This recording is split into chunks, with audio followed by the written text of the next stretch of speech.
Naam, nite Madema au Dr. Maganga ndugu zangu. Leo nimekuja kukupa faida. Hii ni faida kama ulikuwa hujui, leo nakupatia faida. Mbele yako unaziona hizi ni ndulele au tunguja. Sawa? Au tulantu. Hayo yote ni majina yake. Nimekuletea hizi kwa sababu gani? Leo nahitaji uende ukaondoe nuksi, ukaondoe mikosi. Sawa? Ukajifungue vifungo ulivyokuwa umefungwa. Ukairudishe nyota yako, ukarudishe mvuto, ukarudishe bahati zako. Lakini uende ukaondoe majini mahaba kwenye maisha yako.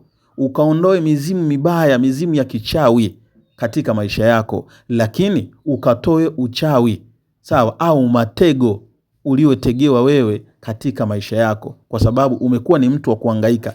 Kila unachokifanya kwako kinakuwa ni kibaya. Kila unachokishika kwako kimekuwa kinakuponyoka mikononi, kwa sababu ndani ya mwili wako, sawa, ndani ya uhalisia wako kuna vitu vibaya ambavyo vinazunguka kwenye maisha yako. Umekuwa ukisumbuka sana hata katika masuala ya mahusiano. Mahusiano yako yamekuwa ya kusuasua. Riziki zako zimekuwa za kusuasua. Biashara zako haziendi vizuri kwa sababu umepigwa kitu kibaya ndani ya maisha yako. Kuna mtu alikunenea maneno mabaya. Kuna mtu alikushikia ubaya. Akafunga kazi zako, akafunga mahusiano yako, akafunga riziki zako. Leo nakufundisha hii dawa. Itakwenda kukusaidia. Tafuta ntulantu au ndulele au tunguja 7. Zikatekate hizo 7, tia kwenye maji. Utachukua dawa inaitwa mdaula. Utachukua dawa inaitwa mosha fedha. Utachukua dawa inaitwa kivumbasi. Chukua na chumvi ya mawe. Sawa? Kisha changanya vyote hivyo kwa pamoja. Nenda kaoge. Wakati unaoga, tia nia unataka nini. Kusudio lako ni nini. Sawa? Hii dawa itakusaidia hata kama unataka kuolewa au kuoa. Itakusaidia. Majini mahaba alikuwa nakusumbua, watakwenda kuondoka. Bahati zako zitarudi, kazi zako zitarudi, biashara zako zitarudi. Mambo yako yatanyooka kwa asilimia kubwa.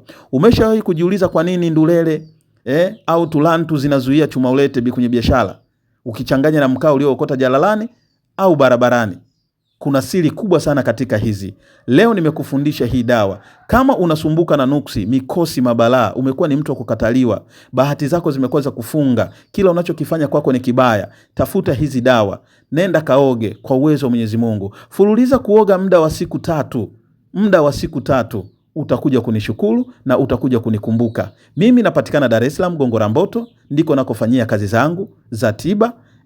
Kwa tiba na ushauri utawasiliana na mimi katika namba nitakazokuwa nimeweka caption. Kwa uwezo wa Mwenyezi Mungu, fanya hili katika jambo lako. Mwenyezi Mungu atakusaidia, njia zako